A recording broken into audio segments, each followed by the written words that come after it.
as we do so, we want to open it up to you guys to kind of answer it as be. I sent Coach Dalrymple the questions beforehand. And then if you guys have any questions for us, obviously have at it. Before we get started, I want to thank you guys for being on call with us. Obviously, during these times, we're pretty much all secluded to our houses. I know you guys down in New Orleans, it's hitting Louisiana hard, so I know you guys are definitely probably more secluded than a big part of this country. But I do know this, that, you know, you've been a lot to me as far as in this field and looking up to you guys. So, and I appreciate the time that you're giving us today to just to rap a little bit and talk amongst coaches and philosophy and just kind of lean on your wisdom in this setting, because we want this to be as capable of a program as we can. But other than that, on your side, kind of introduce, we got Coach Bird, Coach Winning, and Coach Dalrymple. All these guys are strength staff with the Saints. They've been there since Coach Payton got there, right there in the mid-2000s. And they've been holding strong, worked with Super Bowl championship team, and always have been right there. Except for Rob. Rob got in. We haven't won a Super Bowl since Rob got here. We won one right before he came in, and we haven't won it since. You guys are right. Blame Rob. You guys are right there at the cusp. But anyways, kind of the big purpose for today, one is to have the peek into you guys, but two, y'all are very diverse staff. Y'all have a diverse knowledge base and understanding, and knowing that we can see that being conducive to our setting and seeing benefits in that. So without further ado, kind of open up the floor. I'm gonna let Willie ask a couple questions, open up to the staff, and if anybody else wants to, so be it, and I'll do so too. That's good. Okay. Yeah, so again, thank you guys for taking the time to speak with us.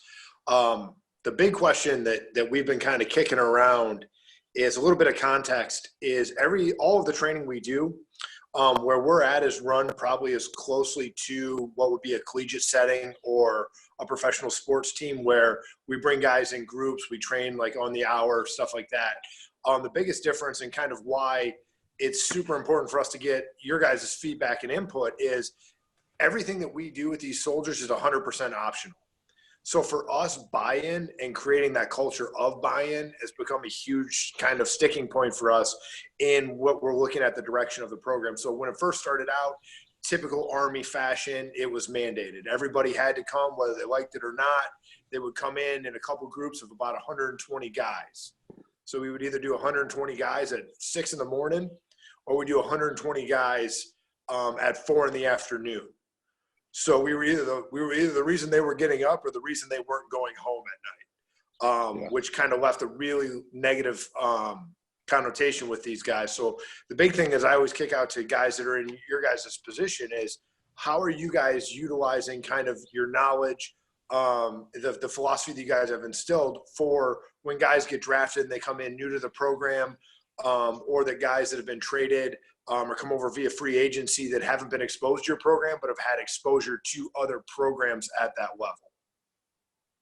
Well, I would say this. There's a couple similarities, there's some differences. You know, you look at our players during the regular season when we have them, or any of the mandatory times, their training isn't optional. And so we can fine them if they don't come in and do what they're supposed to do. In 14 years, I've never fined anybody.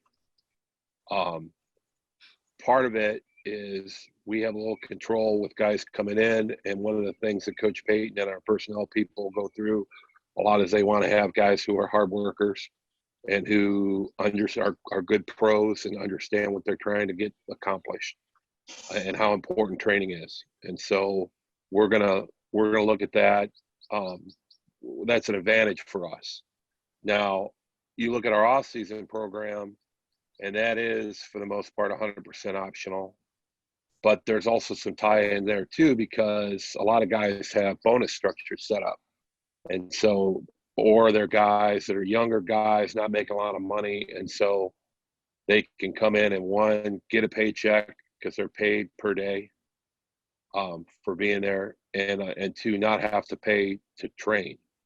So we get a little bit of a mixture there. Now the problem becomes, especially in the off-season program, that guys start thinking it's optional, and I always have to tell them it's optional for you to walk in the door, but once you get in the door, we're going to follow the program that we have set up. Now, I try to be open with our players and have them have a good feedback back and forth to allow them, some input on what they're trying to do, because they do come from other programs. They do have things. A lot of our guys are veteran players who've been training for a long time. And so they're gonna have some ideas of things that work for them. And I feel like with professional football players, for sure, their egos are going to be big enough and that if you try to tell them 100% that they've got to change everything they do and follow what you want them to do exactly, and you don't give them any type of involvement in their program or feel like they have any choices or any kind of say, they're gonna push back. I coached for 19 years in college before I came in the NFL. And college guys were the easiest because they basically had to do everything you told them to do. At least in my situation, that was the case. And so there was no like talking to them about, they weren't coming in and telling me what they wanted to do or whatever. So it was very, very much a dictatorial type of a setting. The NFL's not. I think in college, especially now, the strength coach is probably second to the head coach in terms of influence in most programs. That's not the case in the NFL. We're down the line a little bit, and it's everyone understands that the players are the show. So you work with them. I would get back to mainly the key when I first came into the league was I was told my responsibility is to have information. These players want stuff that's going to make them better. They want information. They want us to provide them with methods and ideas that are going to help them improve. And as long as they feel like you have that, they're going to listen to you. And there's going to be buy-in. And if they stop thinking that that's the case, if you stop evolving in your approach and improving and having new stuff to throw at them and little ideas here and there, they're not going to listen to you. And like going back to when I talk to our players and I've got an idea of what they want, there's certain things. There's, the one thing when you sign players who training is very important to them, it helps us as strength coaches, but they're also going to have very strong opinions. And so you have to listen to their opinions. And most of the time their opinions are pretty valid. And so I'm not going to sit there and go, well, I planned on doing front squats today, but this guy wants to do back squats a lot. He feels like back squats are better than front squats or vice versa or whatever. I'm not going to freak out about it. As long as it's within my thing. If a guy comes in and says, well, I never train legs, well, that's going to probably be a problem. And so we're going to have to figure something out there. But for the most part too, I had the same thing in college. If they feel like you're trying to do things to help them and you're really committed to your ideas and you think your ideas are right and you're willing to just take a little part, like, here, just try this, have a little bit of this and it works. So I say, okay, try a little more of this. So instead of walking in and going, hey, these are the 10 things you're doing today and they're all different than what you want to do or what you've done before, you kind of introduce it in pieces a little bit and you give them a little bit of freedom and then they buy into it. Like I said, and I really haven't come across anybody who's so far outside of the wheelhouse that, we're gonna haggle over it. I'm not gonna, a little thing, I'm gonna bounce back and forth a little bit. I don't care, but big things will draw a line somewhere, but it kind of works out. I think if they're invested in the program and they feel you're invested in the program, you have information, and you're not just telling them to do stuff for the sake of telling them to do it, then they buy in. What do you think, Rob? I keep getting your picture. You gonna shave sometime here, or what do we got? I know. Got a beard going on? Being a grizzly bear lately, been too busy moving. I'd honestly say, like he said, I'd go off what Dan said, is communication. You got to communicate with the athletes. They got to communicate with you, and just keep them in a positive mindset and communicate with them on as to if they come up to you, be like, "Why do I want to squat?" Well, first off, why? If they say they want to, it's like, all right, well, I think let's try this squat. Let's try this. Or if they say they have a back problem or neck problem, okay, well, let's go to pitch chart. Let's do a goblet squat. Let's do a sumo deadlift. Let's get the squatting form in without putting a bar on your back. So it just, they got to communicate with you and you communicate with them. And I think that's how it works.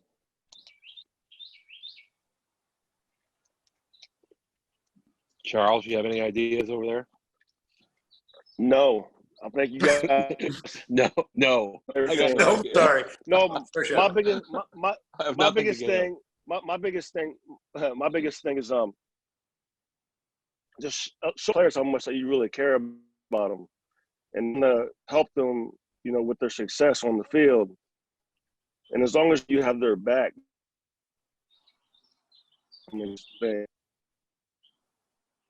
I agree with that. I mean, it goes back to the whole thing is Season. whoever you're training, if you're working with them, they need to know how much you care, and then they'll care about how much you know. So if they really are committed or believe that you're committed to them, and like everything you're doing is trying to help them reach their goals, then they can't really argue with you too much about it. If they feel like you're passionate about it. I don't think you can ever be too passionate about something, and you can never be, too much. We have to be a little bit of cheerleaders for these guys, because like I said, their egos are big enough that they're used to people telling them good things about them, and they don't respond to a lot of negative criticism. They'll respond to critiques when you say, hey, you can get better if you do this. But if you try to, just get on their ass too much, just for the sake of being on their ass, like I might have been with my college players, they don't respond as well to that. And I know that's going to be different from a military background, because I think the military guys, they're in the military because they're used to taking orders, and they like that to a degree. Our guys aren't necessarily. They're used to from high school and college, and they'll tell you, oh, what are you, a college guy? You a college strength coach or whatever, whenever you try to be. Like, that was the thing I heard about, of course, because I was coming straight out of college, but they go, you're a college guy, you're used to having this and that, and you're like, well, yeah, but I'm also just trying to train you too. So there's some methodologies that you have to follow no matter what. Do those answer your question? Yes, sir. Yes, sir. Yeah. Yeah, it's a weird scenario, because I think a lot of it so I've been here for 5 years, and I think a lot of it is the preconceived notions that when you come in, and especially, I don't know about Big Army, but for the soft community, when I first came in, I just assumed it was like every off season we ever had. Like, everyone wore the same T-shirt, their last names and shit were on it, and they were going to come in, and we were barking out orders. And when you get to the soft community, it's a lot more like what you're describing, because they've been through all that. So they've essentially, without the athletic attributes, they've kind of progressed to what would be considered, I guess, the professional level of this. Mm-hmm. So they require a lot more. We kind of describe it as you talk to them instead of talk at them. They require a lot more of that, because they're seeking information, because they realize that they've made it to a certain level and may have never, ever had exposure to a strength and conditioning coach. So now that one's coming in, why are we better than what they've done to make it to the quote unquote elite level? So that's just, you guys explaining that is kind of reaffirming kind of the approach we're trying to take. Yeah, I would say that. Yeah, that's exactly it. I think there's a lot more similarities than there are differences, probably, from what you guys are doing to what we're doing.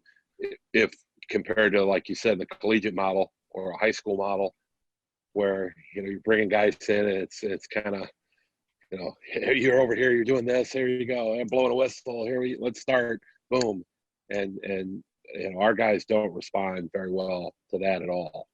Yeah. And our guys kind of want to be more so than I want them to be. They want to be individualized. They want to have, I know especially the higher level they are. It's like Reggie Bush always wanted the Reggie Bush program. It's like, okay, that's good. And Reggie was a hard worker, is a hard worker. He would just he would look and see, okay, this is what the team is doing. Okay, well, what else do you have for me? And Alvin Kamara is a little bit like that. I mean, there's a little bit of he's a lot like that. He kind of wants to have, okay, what do you have for me? Like Michael Thomas is definitely like that. Because okay, that's what everybody's doing. I want to know what special, extra, harder than everybody else, different. I'm better. I'm Superman, and so you have to train me differently. Do you have for me? So you got to provide them with something, and let them think that you do have something that's a little different for them, and that you gave some thought to it, and that you do think you have as high opinion of them as they have of themselves. So. Is that a lot of window dressing, or do you actually make some substantial changes? You find some ways to do things that are maybe a little more challenging. Okay. You add, like, if I have a progression of exercise and I have a really basic exercise, and then I'm going to incorporate a lot more, I might do multiple movements together, incorporating lower and upper body things into it, a lot of core, add extra core difficulty to it. Maybe it's a methodology like Michael in season loves to do a lot of BFR stuff, and so one of our trainers will come in and he'll go through like a BFR finisher, and he thinks that's special for him, and sometimes you just kind of, okay, good, it's not going to hurt you, so we'll add that to, if you want to do that, we'll add that in there. Alvin likes to do a lot of kind of balance and core stability and some things like that are maybe some stuff that Reggie was this way too, stuff that like only they are athletic enough to be able to do. I wouldn't have the general population try to do an exercise like some of the stuff that we do with them, with getting in kind of unstable positions and trying to get back to stability and throwing med balls at you, different things like that, where we might do a traditional core routine with someone else, bridging and just stuff like that, where now we're going to add more dynamic work to it, or we'll add some more dynamic stuff to some of his lower body training that we'll do, a lot more single leg work, maybe more sled pushing work compared to just pure squats, or add more plyometrics, contrast training into what they're doing. Just kind of a step, if it's a continuum from the most basic stuff to the most extreme, which kind of all of our workouts look that way, because we'll see, this guy isn't ready for this. And there are certain guys that want to come in, they want to back squat, they want to power clean, they want to press, they want to hinge, they want to pull. It's very simple.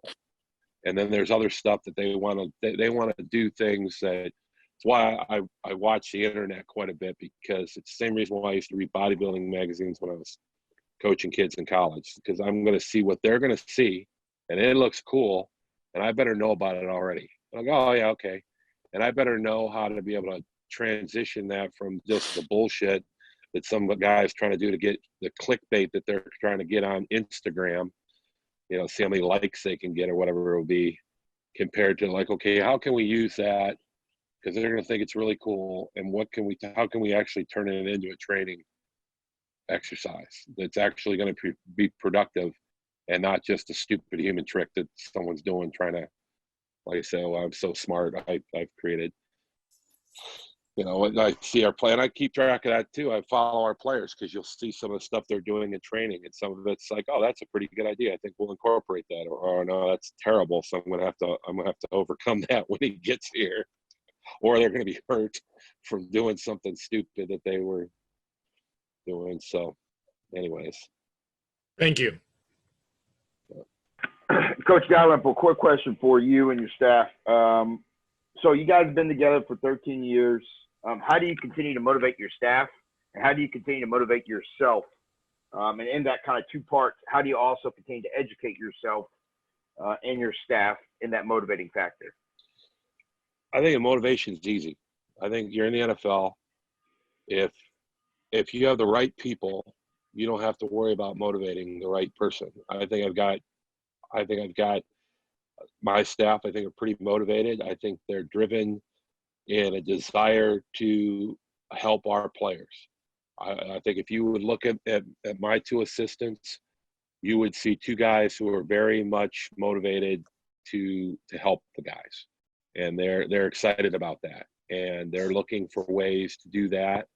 And then from my standpoint, my motivation is always to win. And I've won a Super Bowl, and I want to win more.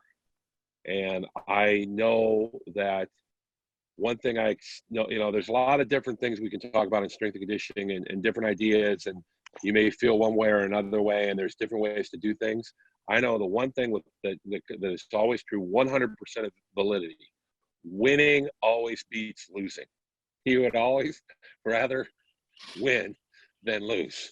And so I'm motivated to try to win as much as we can. And I know the better our players are, the better condition they're in, the stronger they are, the more resilient to injury they are, the better our chances of winning are. And so that carries over to our players. Our players want to win. And so they want to know, do I have information that can help them win? And so my motivation has to be to continually try to be better and stay ahead of the posse. Because like I said, I go back to that thing. The minute they start thinking, he's got nothing to tell me, they're going to stop listening, and then I'm no longer going to be employed. So that's my motivation every day. I feel like I have to continually be a better strength coach. I got to be smarter. I've got to have new ideas. I've got to be on top of everything that's going on out there. Because if I'm not, and a player comes in and they start talking about something, and I go, what are you talking about? Then they're going to go, he doesn't know what he's talking about at all. So, 30-some years of knowledge goes out the window because I wasn't aware of some supposed new technique that someone came up with, So there's a little bit. I think fear is a good motivating factor. I think people talk about not being I think you got to have a little bit of fear that you're not smart enough, or that you're not doing a good enough job. And if you have that little bit of fear, it's going to keep you going. Like you fear, like I don't go into any year feeling like I'm just going to get the next year. I'm always at the end of our year, no matter how successful we are, I'm thinking, is this going to be the year that I get called in and we're going to go in a different direction? So that kind of keeps you, no matter what, it's like, and that's where that's the option. That's the situation our players are under. They know, very few players and very few coaches and anyone at this level gets to pick when they leave. Someone's going to tell them. And so I don't want to give the person who's going to tell me any ammunition. So I really feel like I have to continually find new ways to get better. And, I've got a goal of someday having a perfect program of, nobody ever gets hurt. Everybody's strong enough. We never lose a game where I feel like we wore down. We never go against a team that I feel like is up more physical than we are, all those kind of things. And there's been parts of it, we've never had the no injury deal, but that's a good goal to have. It's an impossible goal to achieve, I think, but why not try? So, we're looking at that and we're trying to go. And so once I get a perfect program where we win every single game, we win the Super Bowl, I feel like our players dominated in every position and no one ever got hurt, then I'll retire. So.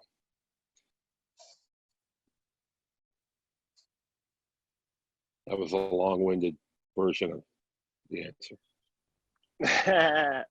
How How about Coach Bird, Coach Winning? This is coffee, by the way. So. Yeah, man. I was getting ready to ask you what was in that cup. the What do you think's in the cup? No, I think, man, like you know it's coffee. Iced coffee. Black. Black iced coffee. Yeah. No, I was just gonna say like I would say definitely the players and Dan for sure, because every day we come in, it's like, oh, here's this new idea or here's this new thing that he has, and you're like, man, how does he always keep coming up with all this stuff? So that me personally, like that keeps up on my game and make sure that I'm on top of what's coming up next and give ideas. And then also because they always want to know like what's going on. And if, Von Bell last year, for example, he's always coming in and asking me, Bird, like, what should I be doing? What should I do? What should I do? So that these guys. And then as far as winning, I mean, that's the ultimate goal. So they all know that. And as long as we're there to help them win, I mean, that's the biggest thing.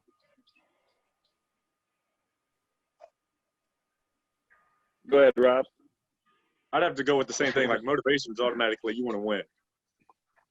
Charles and Dan already felt what the Super Bowl feels like. I want to feel that because they always tell stories, and it always sucks that I'm listening to the stories and I've never felt it before. So that's where I want to get to. I want to get to the Super Bowl. Very close. Close ain't good enough. Also, like what Bird said is Dan motivates you because he thinks of exercises throughout every day. He's like, hey, let's try this. Put this band together. Put this dumbbell with this, and try to do this. And it motivates you because you can show the players and you try it and you're like, oh shit, this actually works. I like it. And Dan always says his neck's getting so big. I mean, he's very smart. Call him a big brain. Also fun when the players come in because, like, if we're doing box jumps, they get competitive, or if they're squatting, they get competitive. It's a fun atmosphere to be in when all the players are in. When we can get back in that atmosphere, is that competition in the weight room that's what makes it fun also. I appreciate it, guys. Any other coaches from Swift want to ask, or Taylor want to chime in? Yeah, you talked about injury a couple times there. How do you guys collaborate between your strength staff and your athletic trainers or your sports med docs, or how do you get guys facilitated in and out of the program when they're hurt or when they're coming back from being hurt? Well, our situation is, and I think it's a positive in that our rehab is done mostly in the weight room. There's a little area in the training room that they start some of the basic stuff, but for the most part, when the players come in, they're doing rehab, post-surgical or early stages of a rehab with the trainers. They're in the weight room, and so we're seeing what the players are doing in the rehab setting, and so we have a communication going all the time, and we can talk. We have 2 full-time physical therapists on staff, the number of trainers, and we can talk to them, and I'll just talk to our guys and like, well, what do you like about, what do you like in this situation? What do you think is important in this situation? And then I can take that and I can look at it. A lot of times I go backwards. If I say, this is how we're rehabbing the injury, well, then maybe we should utilize a similar movement in our training to identify, to try to prevent, the weakness that we're trying to come back from, you know what I mean? So, because I tend to believe that most injuries happen because for whatever reason, the body was not able to handle the stimulus that was put forth. And so now, obviously, you get in a car accident, you're probably not going to be strong enough to be able to overcome those forces. But you start seeing some of these overuse injuries, and you start seeing some of these imbalances, or then it's a touchy subject because there's people that don't believe in compensation patterns. I actually do. One of our physical therapists doesn't at all. He doesn't believe that happens, and so we kind of go back and forth a little bit on some of the stuff. He's got a different. It's really just an argument of what we're calling things. But you start to look at that and you go, okay, well, what can we correct? What's the problem here? And most of the time, I think that most of the players have similar issues involved. You know, and a lot of stuff is hip related and a lack of mobility and strength and motion. And so if you have an area that's not moving right, you're going to have other areas that are going to be more susceptible to damage because they're having to deal with forces all the time that they shouldn't have to deal with. So now, you know, like if my ankles aren't very mobile, it's gonna affect everything else up the kinetic chain.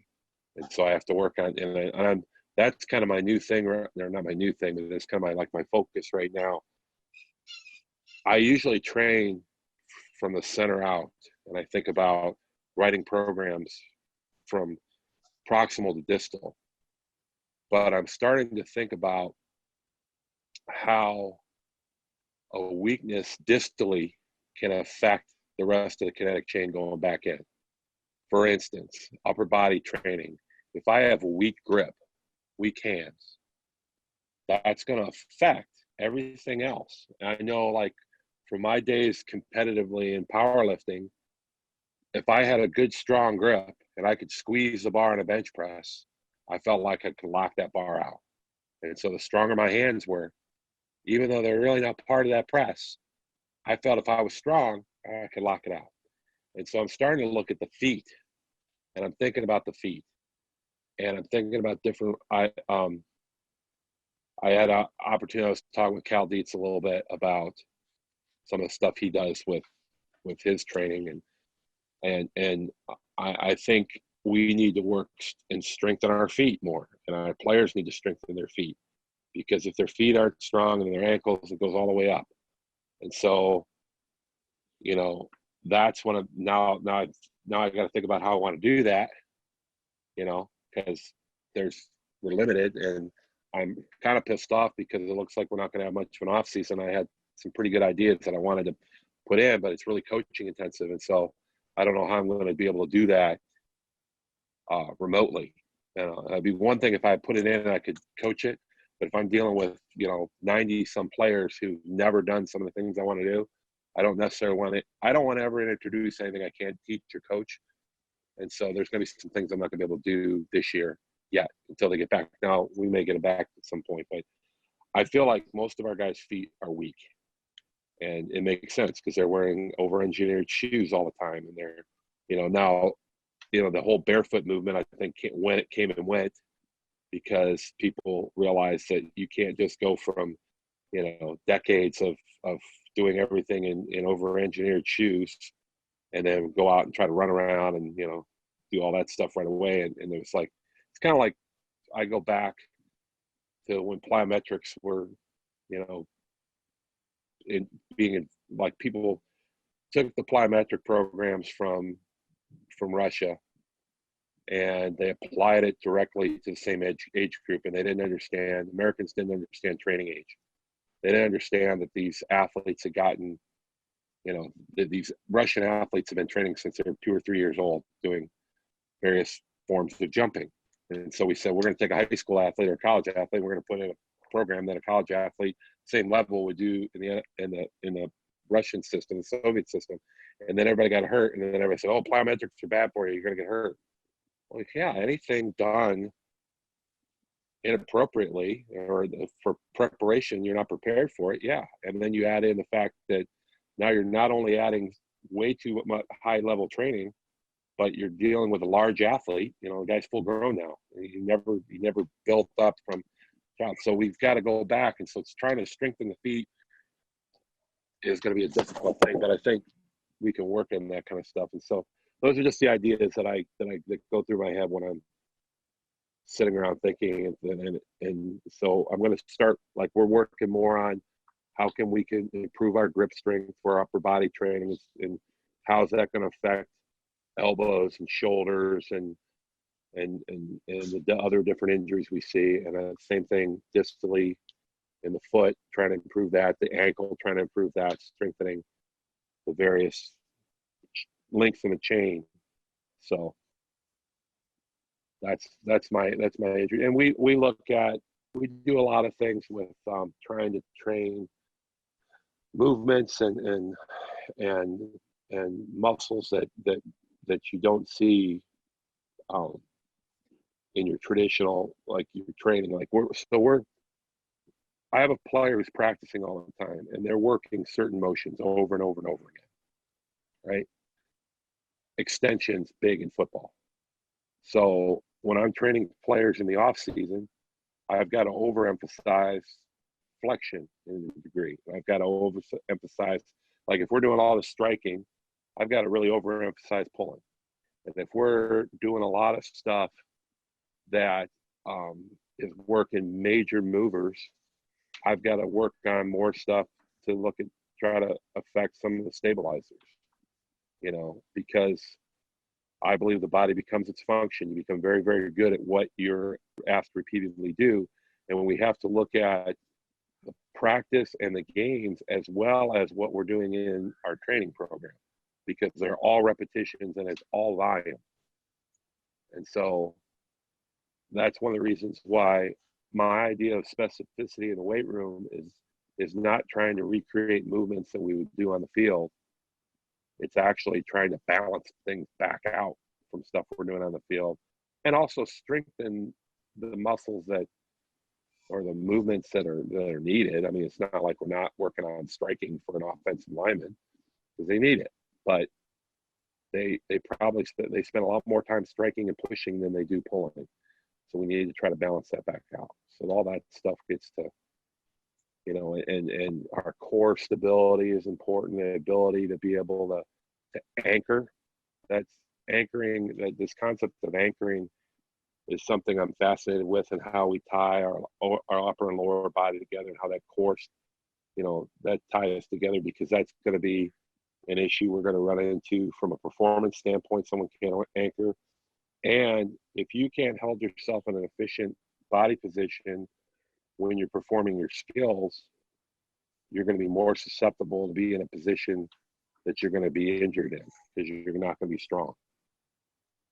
So that's a number of different ideas I have and I'm not afraid to ask. I ask our trainers all the time, to the point where I think sometimes they think I'm stupid because I ask them questions about simple things. But I'm really trying to figure out how they think and what their thoughts are. And sometimes that's going to give me a prism to look at my thoughts and go,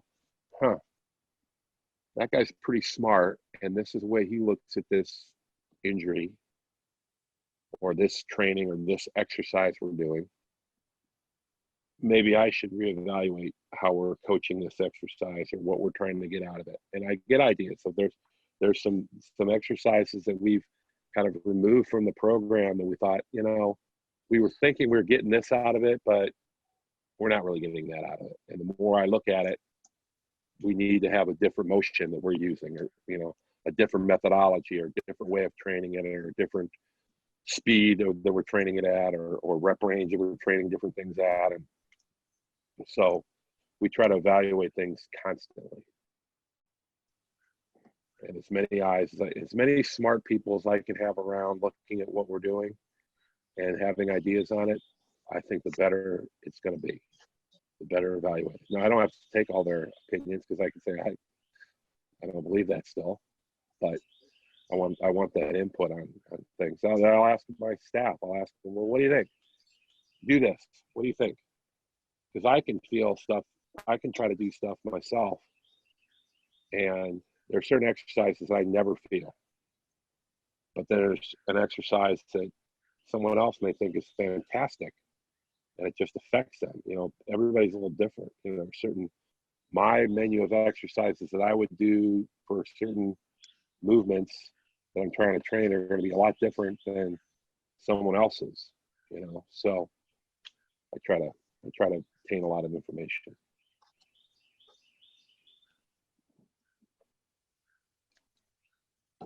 Again, long answer. No problem. Rest of you guys, what do you think?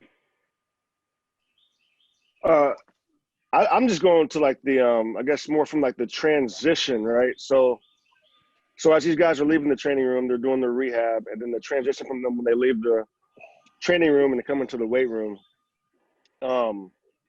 Really, because a lot of these guys want to get right back into it.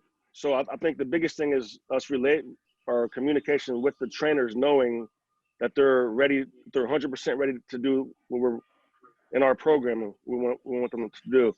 Because I'll say the big thing is guys will come in early and they want to try stuff like before they're really ready for it. You know, so I think the biggest thing is the communication with the trainers and making sure that the athlete is ready, 100% ready to do what we're asking them to do. Yeah, I agree. It's 100% communication. You got to communicate with them, the trainers, and the player.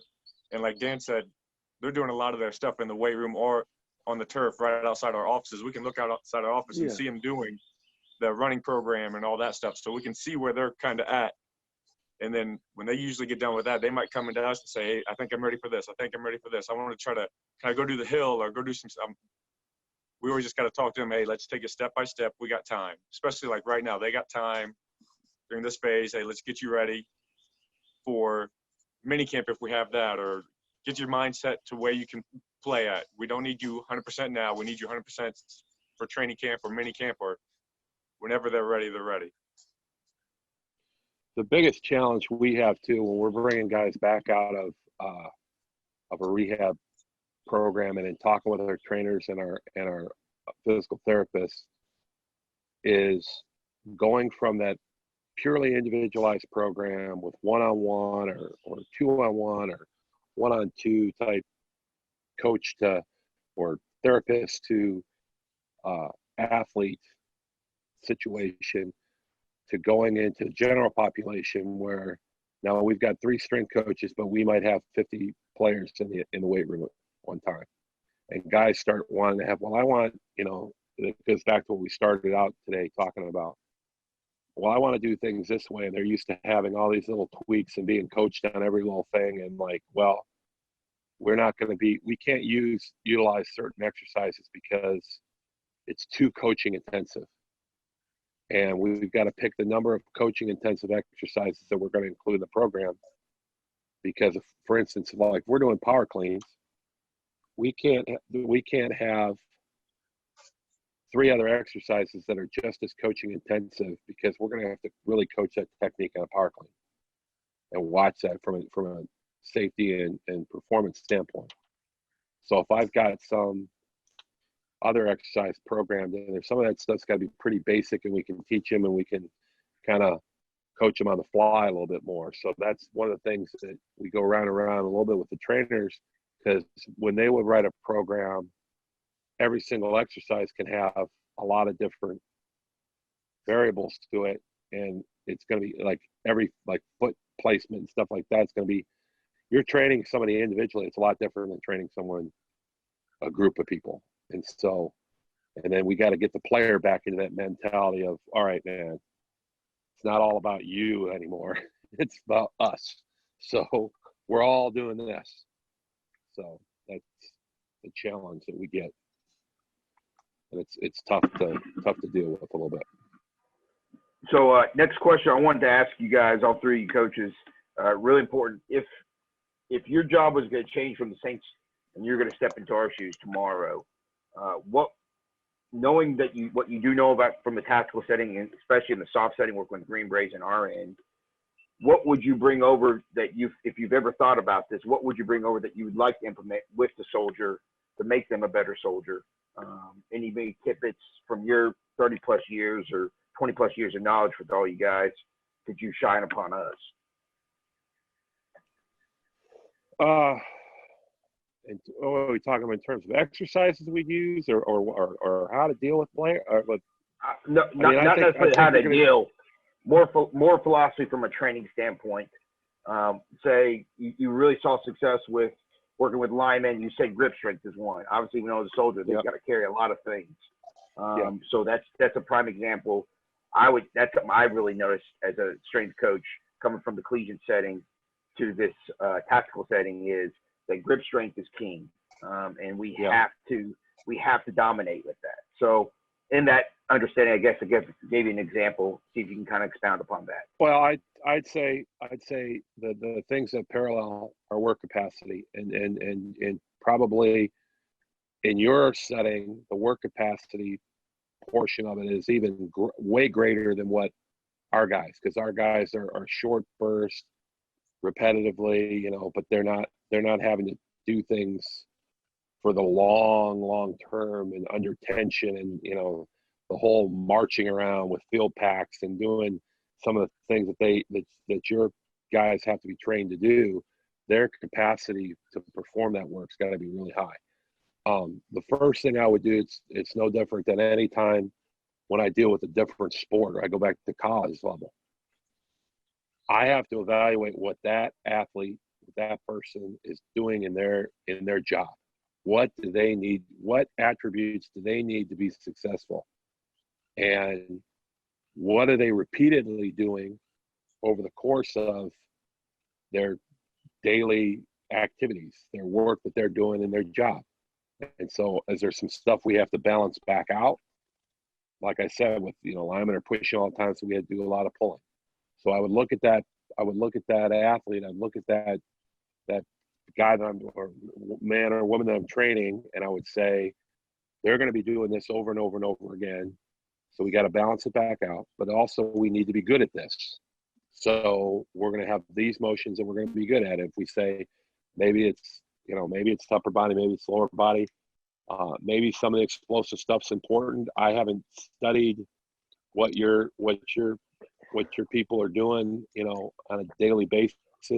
So I'd have to look at them, but it'd be a quick evaluation, and then I would just look at it that way, and I'd train them the same. I'd utilize the same principles in writing their workouts that we do here, and that's how we individualize things here, and that's how I do it if I went into a different setting. Just really go with what you see. I found this out too when I dealt with sports, with multiple sports in college. Every area has its own dogma, and everybody says we're going to do this because that's what you do. This is work that you do for this athlete. This is how you do things. Well, is it or isn't it? You have to look at them, and you got to go, okay, that's what I see. All right, then, and talk to them like, hey, what's the biggest challenge you have? What do you need to be better? What physical attribute do you wish you were better at? And they're going to probably tell you some of the things that I'm not very good at this. I really need to improve this. I have a hard time carrying this. I get worn down having to carry this around or do that. And they're going to tell you, and then you can put it in the program. Charles? Kind of piggybacking off of that, I would say if I was to lead a program like that, I would just really enforce competition, like whether it's a lot of partner drills or having some type of competition amongst the guys every day, whatever the workout may be. I think that would probably be my biggest thing, is adding a lot of competition. Yeah, I agree with that. I mean, from a mental aspect, I think they're mentally strong already, so I don't think you really have to challenge them in that perspective. But like, the work capacity is totally different from football to what you guys are doing with those military people. It's two different levels of work capacity. And also, like what Dan said, I have to piggyback off that, saying find out what their weaknesses are and challenge them with that. I mean, whatever, if they can't carry the backpack for 3 miles uphill or something like that, maybe throw something like that into the program of doing a Stairmaster for 20 minutes with a backpack on, or find out where their weaknesses are and get them stronger that way. So mentally, it'll help them out. Brian, you got anything to say, sir? Yeah, I was going to ask, kind of through your guys' careers, what are a couple of the biggest things you've changed your mind on?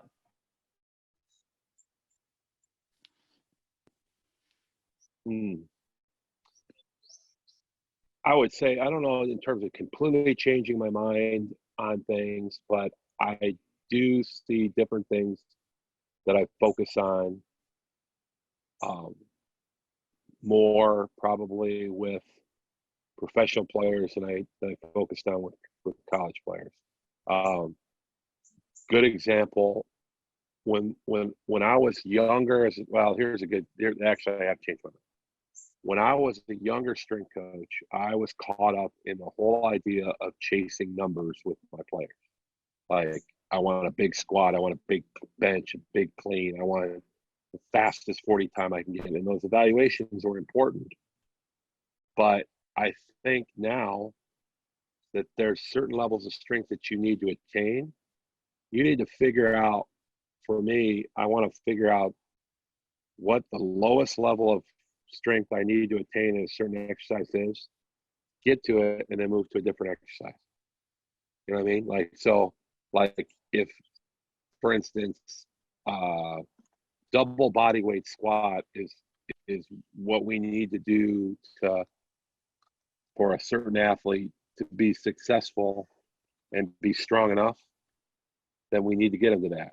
And to try to go beyond that, why? Wasting time. There's only so much time. So work on something else you're not good at.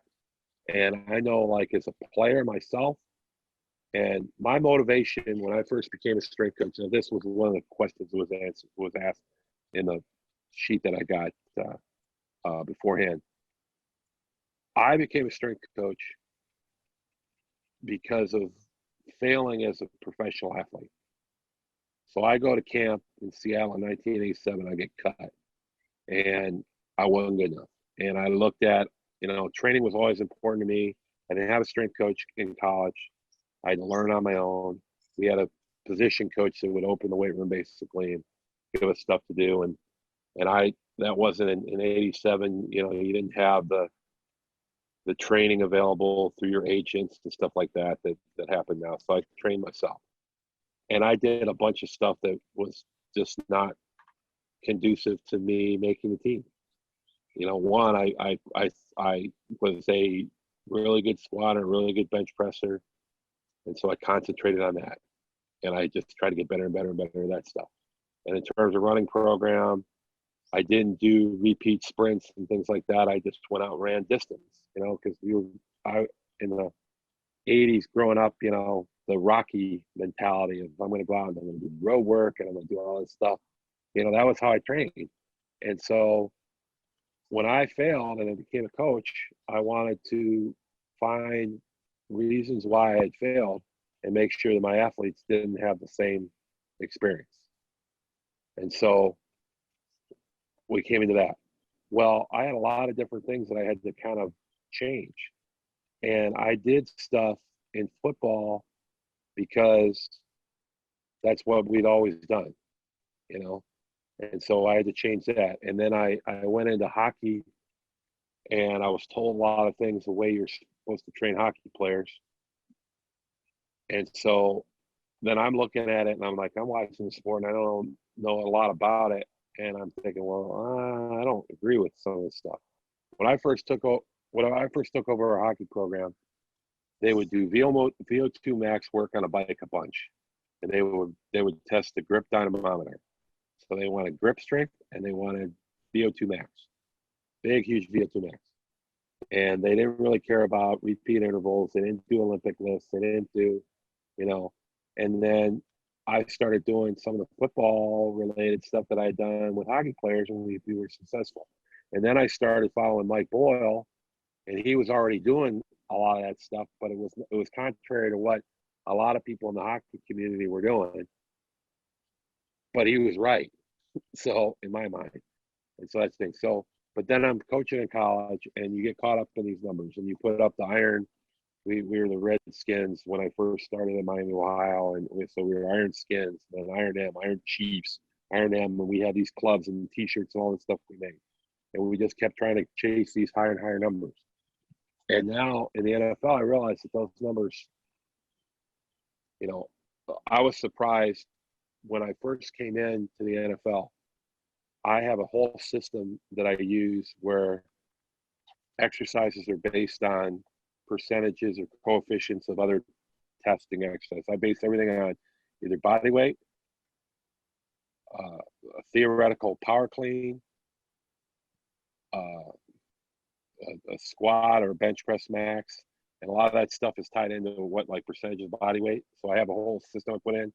So like you should be able to bicep. A lot of stuff's from like Charles Poliquin's structural balance ideas. And so I have all this stuff. And so I used to have these Excel spreadsheets, which I'm redoing actually during this period, but where I would plug in numbers and I would have, you know, you should be able to do this if you can do this. You should be able to do this if you can do this. And my college athletes were pretty good at that. Well, I'd plug in squat maxes and bench maxes and power clean maxes for my NFL players, and their maxes were way out of whack with some of the things that they could do on other exercises. There's no relation at all. They're extremely gifted in certain areas and completely out in other areas. And so that shows me, you know, you get a guy that could bench press. I had guys that were repping 500 pounds and just going on bench press and just like pumping it out. And you're like, I have no idea how strong you are. I can't figure it out because like no matter how much weight I put on there, you just lift it easily. Hollis Thomas was our nose guard. He'd do that stuff. But then I'd try to put those coefficients in place and like do other exercises, and he was completely off. And so I realized that if you train and you're going off and off and off on these prime movers, sometimes other stuff lags. And then, you know, why do you keep training something you're good at when you should be concentrating on something you're bad at? So that's a big thing I've changed. That would be the number one thing I've changed. Now I do believe, and I'm getting back to the idea of on your primary lifts that we might use, if we consider a squat related lift, a hinge related lift, and a pressing related lift, and a pulling related upper body pull, that those things should be in relation to your body weight. There should be a relative, you know, there should be relativity between those. And then the other exercises should be branched off of those, all that. So basically everything goes back to your body weight. But so we're trying to put together a program that can easily, you know, at least get some ideas, and maybe we'll be in testing, because if I see, wow, this guy can do this, but he can't do this, we need to be able to work on this more. And that might balance, because that might be based on a compensation, or be related to a compensation that's developed, or it might be causing a compensation. You know, you're this weak, and so you don't like to be in that position, so you're never in that position. And so you're doing all of your skills in it's not very effective, you know, it's not very efficient position. So you're going to set yourself up for injury. So that's another part of my grand thing. So, but I would say chasing numbers is a thing I got away from. I don't care. People say, who's the best bench presser on the team? I don't know. Like, well, how do you know? I don't know, and I really don't care. I can tell you who can hit you hardest. You know, I can tell you who can run fastest, and you know, guy can catch pretty well. You know, I can tell you Michael Thomas is really, really strong, and I evaluate that from watching him play football. I don't know how much he benches, squats, or cleans for a max.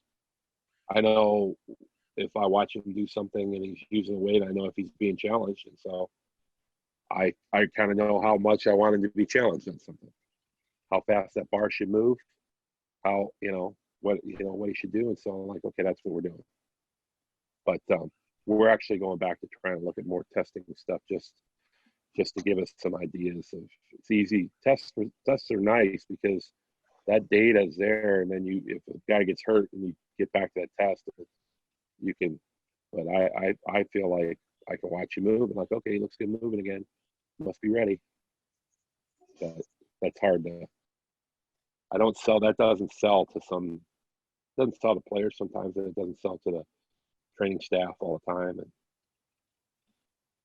it's like zebra data. It's like our, we have, you know, you do this like catapult or zebra or some of this. I know if a player's tired from watching. Tell he's tired. You know, you can tell me the guy ran this many, you know, okay, good, that's why he's tired, but I just know he's tired. You know, I can go up and I can put my hand on a player's shoulder and I can know he's overtrained just based on how his muscles feel. You know, and you feel, why he's really tight. He doesn't normally feel that tight. I'm very touchy feeling. My guys would tell you that. I come up and I grab, like, put my arm around guys or whatever. Part of that's to create like this whole social distancing. If this continues, it's going to really fuck me up. I'm not going to be able to be a very good strength coach. Because I need to be able to come up and grab a guy and say, "Oh man, how you feeling? You know, how they reacted?" And then I can tell, and it goes through the team where you can tell if guys are overtrained, or you watch people moving, or you listen to them, or walk past the. I know I've gotten off the subject, but I walk past the locker room and I can tell if we're tired or not. They're fooling around in there. If everybody besides Cam, because if Cam Jordan is fooling around, it doesn't, because Cam never gets tired. So he's a bad judgment for the team. If everyone else is his level, then they're ready to go. If he's the only one screwing around, then we probably need to back off some stuff and adjust how we do things. I'll stop talking. Wait, Charles. Go ahead, Bert. Go ahead, Rob. Okay. I'd say, like Dan said, chasing numbers. And one for me is, a big one is, I come from LSU's background where we're power cleaning. Coach Moffitt, for 2 years, I was with him. So we're power cleaning every day. You're full catching it, going all the way down, sometimes catching it, bringing it up. I trained with Coach Hatch for about 3 years. So he did all this Olympic lifting where we're cleaning. And then as the years go by with the Saints, like, if you can clean, I want you to clean and catch.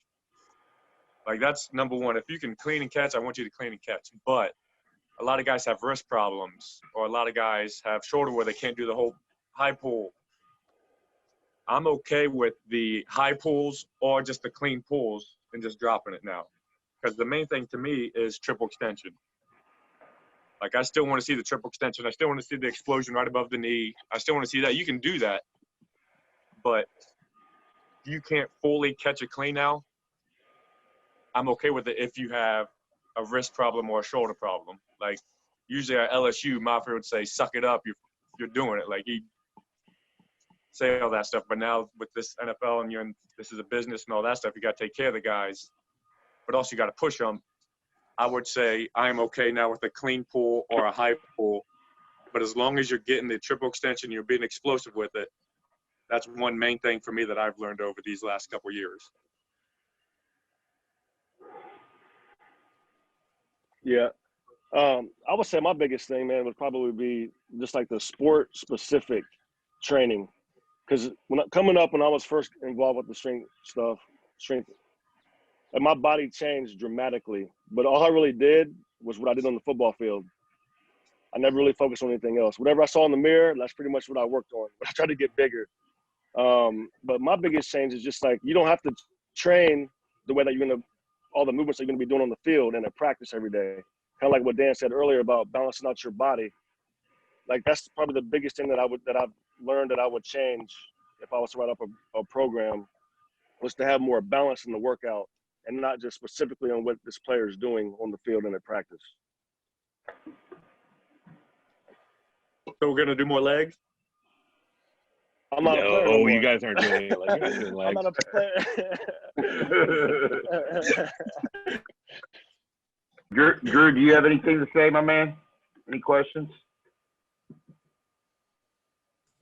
A little bit from that conversation is, and I totally get not chasing numbers anymore, but how do you track them? So if we're not, what do you keep records of? And y'all talked a lot about from a competition standpoint. Is it a competition against myself, my teammates, or is there like a standard sometimes that y'all will use? Well, here's what we're going to do differently. This was the plan for this offseason. We got away from testing almost entirely and just kind of keeping track of what weights guys were using and then kind of arbitrarily going back and forth and looking at. Now what our plan was when the guys got back is I was going to do a series of vertical jumps with them.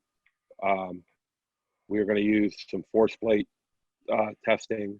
We have a Nord board, which we'll use that for some our hamstring strength. So we do body composition with we have a Sika bioelectrical impedance device, which I don't get overly obsessed with the body composition stuff because the numbers just kind of depends on what test you're doing. But I want to take weights and see how much a guy could easily kind of a training max in a clean. Like I want to know kind of what your single rep is. And we go back and forth too, because well, should we do rep maxes? Well, I was always of a nature that you're just as likely to get hurt doing a rep max as you are doing a single, because at least when you're doing a single dose, you either can lift it at the speed and technique that you want one time, or you can't. Whereas like I've torn my pec, I've torn different, I've had all different injuries, and it's always been with multiple reps, except for my bicep when I tore my bicep then in this passing, but that was all Rob's fault anyway. So, don't quit laughing, Charles. My pec tear's on you. But anyway, so I want to do a single rep of like a press. I want to do a single rep of but a close grip press, not a basically it was like a 19-inch down up single rep press, a squat, whatever the variation of the squat that we're using, and just have those numbers there.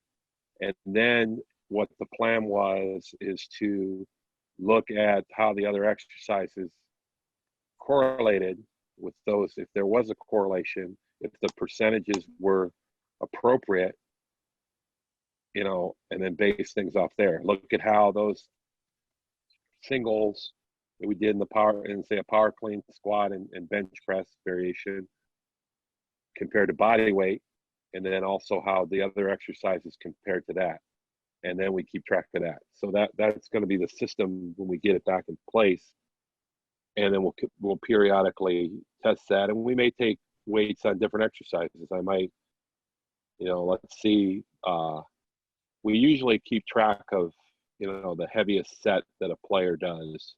They are usually not very good at writing it down, and so most of it just goes down to me kind of memorizing that so and so can do, this amount of weight for squats, and that's kind of what they're doing. So, but we're gonna try to record that a little bit better than we've done before, and then also look at how the vertical jumps apply to that at different body weights, and how the force plate data applies to that.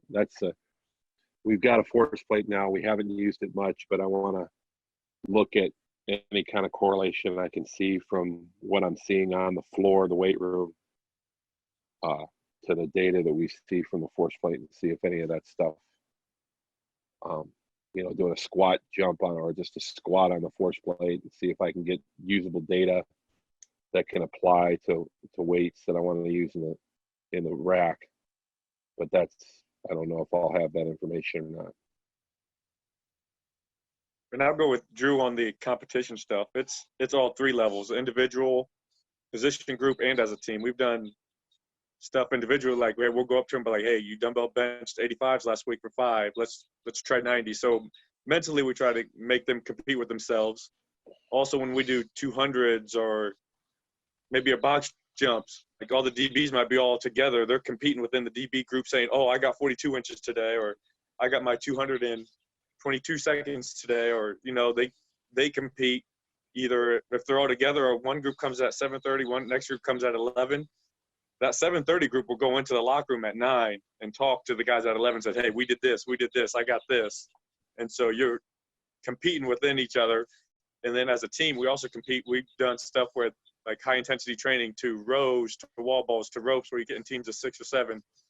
So competition, we've done all three, where individually you make them compete with themselves, as a group, and as a team.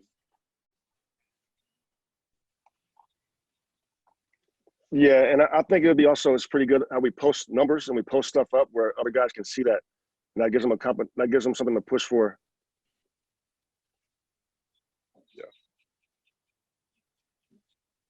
Thanks, guys. We've taken a lot of your time today, but what I wanted to give you guys opportunity to do, if you have any at all, any questions for us, definitely wanted to give you a few minutes for us to kind of to chirp back to you guys and give you any type of anything we can do, because like Drew's been strength coach for over 20 years. I'm going on year 18, and Brian's going on year 13. So been in the field, all been head strength coaches at different spots. I want to give you guys that opportunity to ask too. What testing do you guys do with your people? Drew, When you start a program? We're kind of in a flux right now. So I've been working here probably 3.5 years now. We had a set testing metrics that we used before. It was a trap bar deadlift, a long jump, a 5-10-5, 300-yard shuttle, and then a body composition.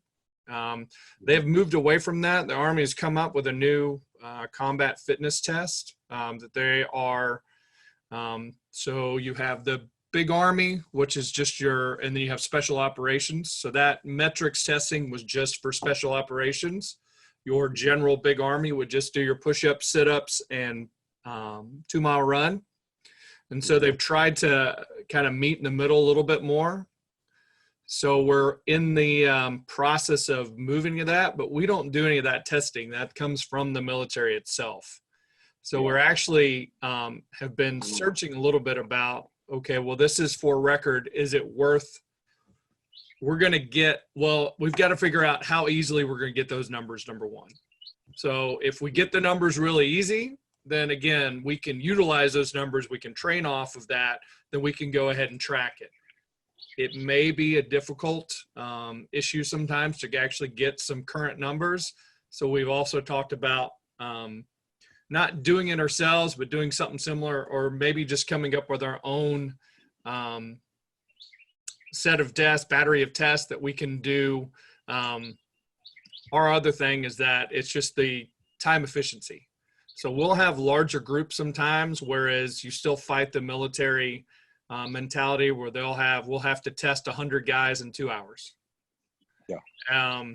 And so so we want to balance the quality with the quantity, and sometimes we don't have the flexibility to move things around. So our facility, we're very busy from 5 in the morning to about 8:30 or 9.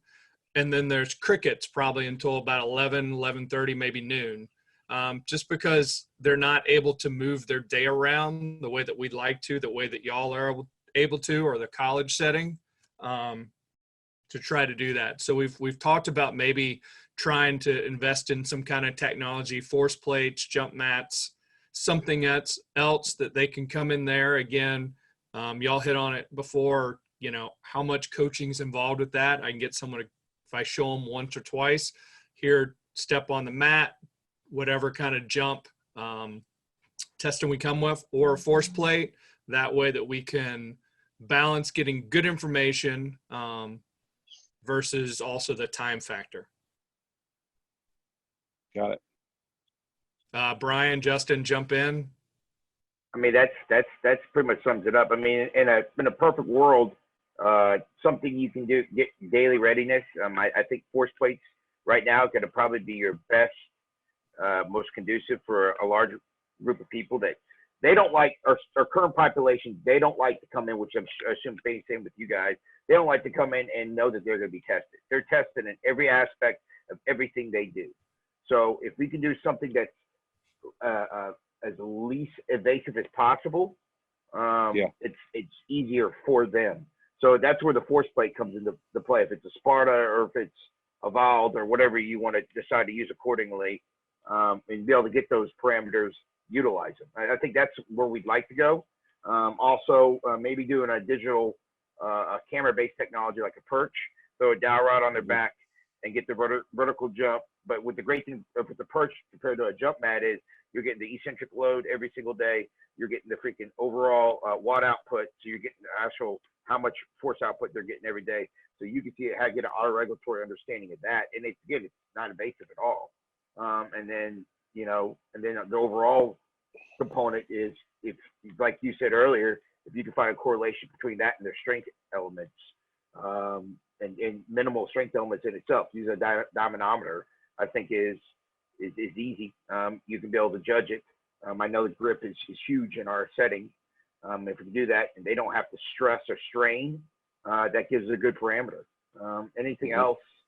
I mean, Brian kind of sees it right now. We have a SAMT, a digital fire range up top on our third floor that we're trying to see how do we integrate that. So I think let Brian kind of talk into that a little bit. So the CMT thing that Justin was talking about is it's essentially it's a big room with huge projector screens in it, and it's Bluetooth enabled, and basically they have actual weapons that are retrofitted with laser systems. So it's kind of like a digital shooting range, and they can get readouts on like their accuracy and stuff like that, but they can also trace like muzzle path, movement of the muzzle as you're pulling the trigger, and it gives them feedback on their actual shooting. And what we're playing around with right now, kind of just in the testing stages, is seeing if we can use, I guess in conjunction with the SAMT room, if we can develop a program that can show in stretch, taking them up into different rooms, doing shooting fresh, and then taking them up into different heart rate zones, and then shooting them again, have them go through shooting again, and just kind of seeing what the effects are, if we can show like degrees of fall off at the different heart rate zones, and then longitudinally with the program, seeing if we can then show improvement at each heart rate zone. And if it works out, that might be a route we go down, is actually kind of pitching that to the Army as another service we can offer. So it's the one little thing we can do that's really like sports specific, I guess you could say, where you could show some degree of transference. Yeah, that's cool. Good deal. Yeah. Any other questions from you coaches?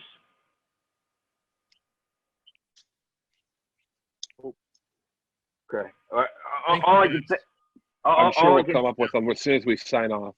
That always works. So one thing I wanted to say is I wanted to thank every one of you guys for giving us your time.